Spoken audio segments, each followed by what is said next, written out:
Good morning students. तो आज हम अपने चैप्टर को कंटिन्यू करेंगे। ठीक है। तो लास्ट हमने देखा था कि कैसे हम डेट्स को सेट करते हैं कि जब चेंजेस आते हैं तो उसके हिसाब से जब हमारे टॉपिक बदलते हैं तो डेट्स भी बदल जाती हैं। ओके। तो उसी का आगे हम इसको कंटिन्यू करेंगे। सो हाउ डू वी पीरियोडाइज, हम कैसे सेट करते हैं पीरियड्स को, या फिर हम डेट को कैसे सेट करते हैं, पीरियड को कैसे सेट करते हैं। Okay. In 1817 James Mill, a Scottish economist and political philosopher, published a massive three-volume work, A History of British India. A History of British India. तो प्लीज़ रिमेंबर दिस लाइन। ठीक है। 1817 James मिल ने एक book लिखी जिसका नाम क्या था, a history of British India. Hindu, Muslim, and in this he divided Indian history into three periods: Hindu, Muslim, and British. This periodization came to be widely accepted. Can you think of any problem with this way of looking at Indian history? तो उस समय पर ये हिंदू, मुस्लिम और British जो तीन volume इसकी James मिल ने पब्लिश करी, तो उसको सभी ने एक्सेप्ट किया। पर आपको क्या लगता है, व्हाट डू यू थिंक, कि ये जो थ्री पार्ट्स में डिवाइड किया गया वो भी हिंदू, मुस्लिम और ब्रिटिश में, क्या ये इंडियन हिस्ट्री को डिस्क्राइब करने का सही तरीका है? How do we try, why do we try and divide history into different periods? We do so in an attempt to capture the characteristics of a time, its central features as they appear to us. हम क्यों history को अलग अलग parts में divide करने का तरीका ढूंढते हैं, क्यों हम इसको डिवाइड करते हैं? क्यों? ताकि हम इसका जो मेन जो सेंट्रल फीचर है उसको कैच कर सकें, या फिर उसको हम नोट कर सकें कि भाई मेनली वहाँ पर को चल क्या रहा था उस समय पर को, जो मेजर पॉइंट था, या फिर जो मेजर पॉइंट था, या फिर मेजर प्रॉब्लम्स थी, वो क्या थी। Okay. So the terms through which we periodize, that is demarcate the difference between periods, becomes so important. They reflect our ideas about the past. They show how we see the significance of the change from one period to the next. तो इसका मतलब ये था कि हम कैसे changes को देखें। देखो, टर्म्स को फिक्स करना इसलिए ज़रूरी होता है ताकि हम जो चेंजेस हुए हैं from one period to the next उनको देख सकें। Okay. Mill thought that all Asian societies were at a lower level of civilization than Europe. Mill को एक गलत फहमी थी। मिल सोचता था कि जो इंडिया है या फिर पूरे दुनिया में सिर्फ एक ही सिविलाइज्ड कॉन्टिनेंट है, वो है यूरोप, और बाकी सब कौन क्या है, अनसिविलाइज्ड हैं। According to his telling of history, before the British came to India, Hindu and Muslim despots ruled the country. उसको लगता था कि हम यूरोपियंस के, कि ब्रिटिशर्स के इंडिया आने से पहले इंडिया में क्या था, तानाशाही चल रही थी, डिक्टेटरशिप चल रही थी। किसकी? हिंदू और मुस्लिम्स की। Religious intolerance, caste taboo and superstitious practice dominated social life. तो उनको लगता था कि उस समय पर यहाँ पर क्या चल रहा था, religious intolerance, caste taboo, superstitious practices dominated in social life. Means ये जो कैस्ट टैबू है आपका, सुपरस्टिशियस है मतलब अंधविश्वास है, ये सब इंडिया में चल रहा था। मिल को ऐसा लगता था।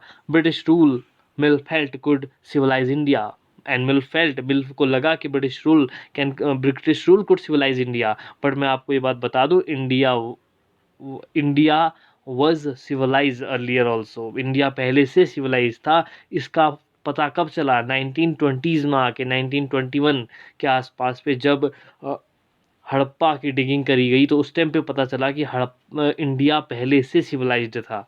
तो उस टाइम पे वो इतना सिविलाइज्ड था कि उस समय पर दुनिया का कोई भी हिस्सा, वर्ल्ड का कोई भी पार्ट उतना सिविलाइज्ड नहीं था जितना इंडिया था। तो ये बातें बाद में पता चली, बट क्योंकि जो मिल है, मिल ने तो पहले ही उस बुक के बारे में लिख दिया था। 1817 में मिल की बुक आई थी, तो मिल को उस टाइम पे ऐसा लगा। लेकिन बाद में जब धीरे धीरे ब्रिटिशर्स को लगा कि इंडिया को अगर अच्छे समझना है तो इनके कल्चर को समझना होगा, इनके सोसाइटी को समझना होगा, इनके पुराने इतिहास को समझना होगा, हिस्ट्री को समझना पड़ेगा। तो व्हेन दे स्टार्ट डिगिंग, जब उन्होंने जो आर्कियोलॉजिकल रिसोर्सेज है उनको चेक करना शुरू किया, तो वहाँ से they come to know that India was civilized, and it was more civilized other than any of the part of the world at that time. To do this, it was necessary to introduce European manners, arts, institutions, and laws in India. Mill, in fact, suggested that the British should conquer all the territories in India to ensure the enlightenment and happiness of the Indian people. For India was not capable of progress without British help. देखो मिल को कितनी बड़ी गलतफहमी थी, यहाँ पर समझना पड़ेगा। मिल को लगता था कि बिना यूरोपियन के इंडिया कुछ नहीं कर सकता। जब तक इंडिया में ब्रिटिशर्स नहीं थे, India was in dark. Okay, मेरे को लगता था कि अगर इंडिया को प्रोग्रेस देनी है, अगर थोड़ा सा इनलाइटमेंट करना है, तो यूरोपियन मैनर्स, आर्ट्स, इंस्टीट्यूशंस और उनके लॉज को इंडिया में उनको इंट्रोड्यूस करना पड़ेगा। In this idea of history, British rule represented all the forces of progress and civilization. The period before British rule was one of darkness. Can such a conception be accepted today? तो क्या लगता था, मिल को लगता था कि भाई British जो रूल है वही आपका प्रोग्रेस दे सकता है, सिविलाइज्ड बना सकता है इंडियंस को। तो व्हाट डू यू थिंक, क्या ये जो कंसेप्शन है ये क्या एक्सेप्ट किया जा सकता है? It in this today's world, can you accept this conception? तो the period before British rule was one of darkness, ये भी क्या है, एक फॉल्स स्टेटमेंट है। ठीक है, इसके बारे में later on I explain if I get time. तो मैं आपको हड़प्पन सिविलाइजेशन के बारे में बताऊंगा, then you will come to know that how much India was civilized that time. In any case, can we refer to any period of history as Hindu or Muslim? Did not a variety of faiths exist simultaneously in these periods? Why should we characterize an age only through the religion of the rulers of the time? To do so is to suggest that the lives and practices of the others do not really matter. We should also remember that even rulers in ancient India did not all share the same faith. In any case, we can refer to any period of history as Hindu और मुस्लिम। क्या हम किसी भी, हम हिंदू और मुस्लिम क्या इस India को सिर्फ दो ही पीरियड में डिवाइड करेंगे, हिंदू और मुस्लिम? ये सही बात नहीं है। We can not refer any period of history as Hindu और मुस्लिम, क्योंकि सिर्फ हिंदू और मुस्लिम ही इंडिया में नहीं थे। यहाँ पर को उस समय पर और भी रिलीजन के रूलर्स थे। और क्या सिर्फ हिंदू और मुस्लिम, सिर्फ इन्हीं की बात करना हिस्ट्री है? क्या उस समय पर के जो लोग थे वो कैसे रह रहे थे, how they live, how they practices, क्या ये मैटर नहीं करता? तो इस पूरी बुक में हमने क्या पढ़ना है? इस पूरी बुक में हमने सिर्फ रूलर्स के बारे में नहीं पढ़ना है, हमने कॉमन पीपल्स के बारे में पढ़ना है। वो क्या सोचते थे, उनकी कैसी लाइफ थी। Okay, moving away from British classification, historians have usually divided Indian history into ancient, medieval and modern. तो ब्रिटिश क्लासिफिकेशन के moving away from British classification, historians have usually divided Indian history into three parts: ancient, medieval and modern. This division too has its problems. देखो divide तो कर दिया Indian जो हिस्ट्रियंस थे, उन्होंने कहा कि भाई इंडिया को हम तीन पार्ट्स में डिवाइड कर देते हैं, ancient, medieval and modern. But इसके भी अपने प्रॉब्लम्स हैं। It is the periodisation that is borrowed from the west, where the modern period was associated with the growth of all the forces of modernity: science, reason, democracy, liberty and equality. Medieval was a term used to describe a society where these features of modern society did not exist. Can we uncritically accept this characterization of the modern period to describe the period of our study? Okay, as you will see in this book, under British rule, people did not have equality, freedom, or liberty, nor was the period one of the economic growth and progress. तो इसकी problem क्या है? We have divided Indian history into three parts: ancient, medieval and modern. But according to the Western countries, modern means that science, reason, democracy, liberty and equality. Modernity का मतलब ये है वहाँ पर। और medieval was a term used to describe a society used to medieval was a term used to describe a society where these features were of modern history did not exist. और medieval का मतलब ये है जहाँ पर को ये terms वहाँ पर को एग्जिस्ट नहीं करते हैं। But the think about one thing, कि जब ब्रिटिशर्स इंडिया में आए तो वहाँ पर को भी तो फ्रीडम नहीं था, इक्वलिटी नहीं था, लिबर्टी नहीं था। तो कैसे वो अपने समय को मॉडर्न हिस्ट्री में इंक्लूड करते हैं? तो प्रॉब्लम यहाँ पर कोई ये भी है, we have divided history into ancient, medieval and modern. Just try to understand what I want to say कि मॉडर्न हिस्ट्री, जो मॉडर्नाइजेशन का मतलब है वहाँ पर को अकॉर्डिंग टू वेस्टर्न कंट्रीज, यानी कि जो यूरोपियन कंट्रीज हैं उनके हिसाब से मॉडर्न का मतलब क्या है कि अगर आपके पास मॉडर्निटी आ गई है, इसका मतलब क्या है, क्या आ गया, science, reason, democracy, liberty and equality. और मिडाइवल टर्म इसलिए यूज़ किया जा रहा है जहाँ पर कोई ये मॉडर्निटी के फोर्सेस नहीं है। अब सोचने वाली बात यह है कि when Britishers came to India and they started ruling on us या रूलिंग अस, तो उस समय पर भी तो ये चीज़ें की कमी थी, लोगों में फ्रीडम तब भी नहीं था, लिबर्टी तब भी नहीं थी, इक्वलिटी तब भी नहीं थी। Whatever they had done for their self only. So how we can say that when Britishers came, that era we can include in modernization part. So it is not like that, okay? And nor was the period of one of the economic growth and progress, और वो part ऐसा भी नहीं था जिस time हमने बहुत सारी इकोनॉमिक ग्रोथ करी हो या फिर प्रोग्रेस की हो। उल्टा वो तो हमसे ही टैक्स लेते थे, हमसे ही रेवेन्यू लेते थे, ताकि उनका जो लाइवलीहुड है वो ढंग से हो सके, वो अच्छे से रह सकें। तो इसका मतलब इस ये जो एंशियंट, मॉडर्न और मिडाइवल हिस्ट्री की हम बात कर रहे हैं, इसमें भी कुछ वो है, इसमें भी कुछ प्रॉब्लम्स हैं इसको समझने में। तो फिर इसमें देखेंगे कि क्या क्या प्रॉब्लम्स हैं और उसको कैसे सॉल्व किया जाए। Many historians therefore refer to this period as a colonial, और इसी समय को जो ब्रिटिश रूलिंग का टाइम था, many of the historians they refer this period as a colonial. Now what is colonial? भाई सीधी सी बात है, अगर हम कॉलोनियल वर्ड को डिफाइन करें तो अगर किसी कंट्री के रूलिंग से अगर उस दैट पर्टिकुलर कंट्री में अगर कुछ सोशल चेंजेस आ रहे हैं, इकोनॉमिकल चेंजेस आ रहे हैं, कल्चरल चेंजेस आ रहे हैं, तो that is means colonization. We call this process is called colonization. In this book, you will read about the way the British came to conquer the country and establish their rule, subjugating local nawabs and rajas. You will see how they established control over the economy and the society, collected revenue to meet all their expenses, bought the goods they wanted at low prices, produced crops they needed for export, and you will understand the changes that came about as a consequence. You will also come to know about the changes British rule brought about in values and taste, customs and practices. When the subjugation of one country by another leads to these kind of political, economic, social and cultural changes, we refer to the process as colonization.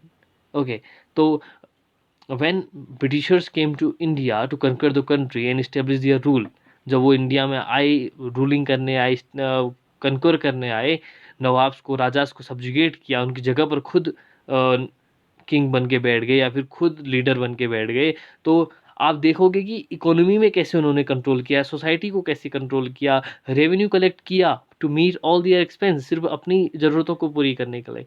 Bot the goods they wanted low prices, उन्होंने वही goods खरीदे जो उनको लो price में चाहिए थे। उनको even इन्होंने गुड्स को लो प्राइस में ही खरीदा, कभी भी उसके लिए हाई प्राइस नहीं दिया।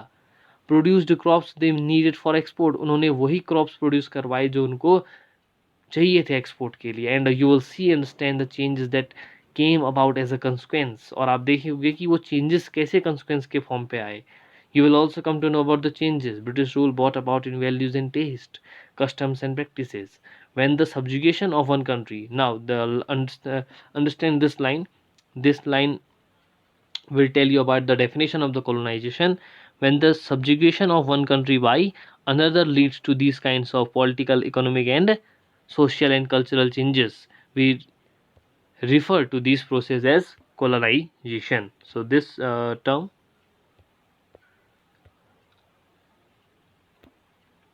when the subjugation of one country from leads to these kinds of political, economic and social and cultural changes, we refer to the process as colonization. जब किसी सब्जुगेशन, किसी कंट्री के सब्जुगेशन से किसी country पर another country पे कुछ ऐसे चेंजेस आ जाएं, अगर जैसे ब्रिटिशर्स इंडिया में आए तो उनके रूलिंग से इंडिया में जो चेंजेस आए, पॉलिटिकल, चाहे वो इकोनॉमिक हो, चाहे सोशल हो, चाहे कल्चरल हो, तो यही चेंजेस और ये जो प्रोसेस है चेंजेस की, इसी को क्या कहते हैं, कोलोनाइजेशन कहते हैं. Okay, so you will however find that all classes and groups did not experience these changes in the same way. That is why the book is called Our Past in the Plural. तो आप देखेंगे कि ये जो changes आए, इस बात को ढंग से समझिए भाई, क्योंकि history is all about understanding. आपकी समझ कितनी है कि जो जो चेंजेस आ रहे थे, हमने कहा कि चेंजेस आए, लेकिन क्या वो चेंजेस सबके लिए सेम थे? हम यहाँ पर देखेंगे कि कैसे जो गवर्नर जनरल्स थे वो आपका रिकॉर्ड्स बनाया करते थे. अब हमने ये नहीं देख रहे कि वो रिकॉर्ड्स में गवर्नर जनरल्स क्या सोचते थे. उन्होंने तो जो डिसीजन लिए उसके रिकॉर्ड बनाए, लेकिन गवर्नर जनरल्स क्या सोचते थे, कॉमन पब्लिक क्या सोचती थी. कॉमन पब्लिक में भी जो पढ़े लिखे थे वो तो ठीक है, जो बस पढ़े लिखे नहीं थे, ट्राइब्स थे, उनका क्या सोचना था, वो कैसे अपनी लाइफ स्पेंड करते थे. तो हमको ये चीज़ें इस पूरी बुक में समझनी है. और याद रखिए, I am saying again, in this first chapter you will read whatever you will read in the whole book. आप उन चीज़ों के बारे में पढ़ेंगे जिन चीज़ों के बारे में आप पूरी बुक में पढ़ने वाले हैं. ठीक है,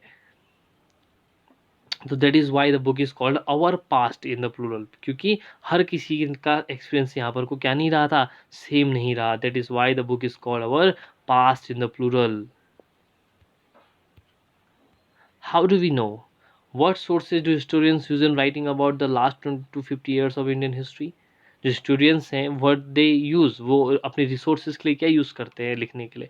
आपने पहले देखा, जब क्लास 6 7 में अगर हम बात करें तो manuscripts थे, coins देखते थे, ठीक है, और आपका inscriptions होते थे, उनके हिसाब से जो historians थे वो राइटिंग करते थे. ठीक है, उसके हिसाब से इंडियन हिस्ट्री लिखी जाती थी.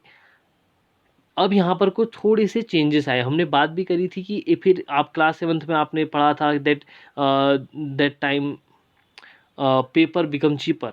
ठीक है, पेपर सस्ता हो गया था, तो लोगों ने लिखना शुरू किया, कॉपी करना शुरू कर दिया था. और यहाँ पर को आके तो फिर और इजी हो गया था, क्योंकि लास्ट लास्ट में आके 19th सेंचुरी के एंड पे आते आते क्या हो गया था, प्रिंटिंग प्रेस आ चुकी थी. तो प्रिंटिंग प्रेस आने की वजह से प्रिंटिंग करना आसान हो गया. तो एक कॉपी को ज़्यादा उसकी कॉपीज़ बनाना क्या हो गया, आसान हो गया था. Administration produces records. One important source is the official records of the British administration. The British believed that the act of writing was important. Every instruction, plan, policy, decision, agreement, investigation had to be clearly written up. Once this was done, things could be properly studied and debated. This conviction produced an administrative culture of memos, notings, and reports. Means जो Britishers थे उनकी एक आदत अच्छी थी, जिस आदत को, जिस हैबिट को इंडिया ने भी अडॉप्ट किया. वो हैबिट क्या थी कि चीज़ों को रिटर्न में रखना. वो हर अपने इंस्ट्रक्शंस को, हर प्लान को, हर पॉलिसी को, हर डिसीजन को, हर एग्रीमेंट को, every investigation, what they used to return up. वो हर उसको क्या लिखते थे, वो उसको लिखते थे, रिकॉर्ड में रखते थे. वो सोचते थे कि रिकॉर्ड रखना बहुत ज़रूरी होता है, और इससे हमको फ़ायदा भी हुआ. Historians they got benefited. ठीक है, उनको भी बेनिफिट हुआ कि उसकी वजह से उनको पता चला कि गवर्नर जनरल्स क्या उनके डिसीजंस होते थे. लेकिन इसमें भी एक पेच फंसता है. इसमें भी क्या प्रॉब्लम है कि गवर्नर जनरल्स के डिसीजंस क्या थे ये तो हमको पता चला, लेकिन गवर्नर जनरल्स क्या सोचते थे हमको ये पता नहीं चला. अब प्रॉब्लम ये है कि हिस्ट्री लिखने के लिए आपको हर एक एस्पेक्ट को देखना पड़ता है. अब हम कैसे, हम सिर्फ गवर्नर जनरल्स के रिकॉर्ड्स पे तो नहीं रह सकते रिलाई, हमको और भी चीज़ें चाहिए. तो यहाँ पर और जो रिसोर्सेज हैं वो हम आगे देखेंगे कि वो क्या हो सकते हैं. जो लोगों की नोवेल्स हो सकते हैं, या फिर ऑटोबायोग्राफीज हो सकती हैं, बुक्स हो सकते हैं. ठीक है, the British also felt that all important documents and letters needed to be carefully preserved, so they set up record rooms attached to all administrative institutions. The village Tehsildar's office, the collectorate, the commissioner's office, the provincial secretariats, the law courts all had their record rooms. Specialized institutions like archives and museums were also established to preserve important records. तो उन्होंने records को क्या records को preserve करने के लिए क्या बनाए, म्यूजियम्स बनाए, लाइब्रेरीज बनाई, आर्काइव्स बनाए. ठीक है, Letters and memos that moved from one branch of the administration to another in the early years of the 19th century can still be read in the archives. You can also study the notes and reports that district official prepared, or the instructions and that directives reports that the district official prepared, or the instructions and directives that were sent by official at the top to provincial administrator. Letters and memos that moved from one branch of the administration to another in the early years of the 19th century can still be read in the archives. Means आप अभी भी उनको museums में, archives में उनको पढ़ सकते हैं. ठीक है. You can also study the notes and report the district official prepared और the instructions and the directives that were sent by official at the top to provincial administrators. Means अभी भी वो जो सारे नोट्स हैं, सारे ऑफिशियल रिकॉर्ड्स हैं, वो अभी भी सेव रखे हुए हैं कि वो अभी भी पढ़े जा सकते हैं कि उस समय पे क्या डिसीजंस लिए गए थे, क्या क्या रिकॉर्ड्स थे, क्या प्रॉब्लम्स थी. ठीक है. बेसिकली प्रॉब्लम्स तो हम नहीं समझ पाएंगे क्योंकि गवर्नर जनरल्स के सारे क्योंकि उन्होंने जितने भी डिसीजंस लिए थे वो सब अपने ही फेवर के थे. ठीक है. उनके पर्सनल इंटरेस्ट के थे, तो उसमें तो nothing we can say. In the early years of 19th century, these documents were carefully copied out and beautifully written by calligraphists, that is, by those who specialized in the art of beautiful writing. By the middle of the 19th century, with the spread of printing, multiple copies of these records were printed as proceeding of each government department. तो हुआ क्या, मैंने जैसे अभी बताया था कि 19th century में लास्ट में आते आते प्रिंटिंग जो थी वो ज़्यादा स्प्रेड हो चुकी थी, तो multiple copies they started make, और सारी गवर्नमेंट डिपार्टमेंट को वो कॉपीज पहुंचा दी जाती थी. ओके. आप देख सकते हैं national archives of India came up in the 1920s. Now survey become important. The practice of surveying also become common under the colonial administration.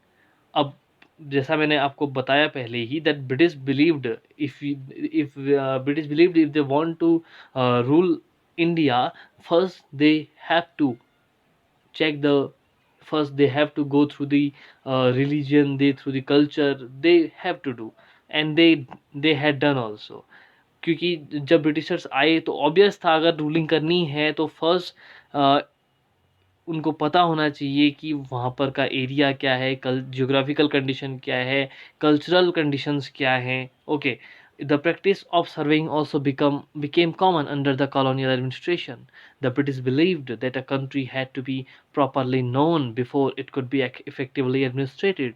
तो उसको पहले चेक कर लेना पड़ेगा कि ताकि ऑब्वियस था कि डिसीजंस आपने लेने हैं तो पहले चेक करना पड़ेगा कि उसके पीछे किस तरह के लोग रह रहे हैं. By the early 19th century, detailed surveys were being carried out to map the entire country. In the villages, revenue surveys were conducted.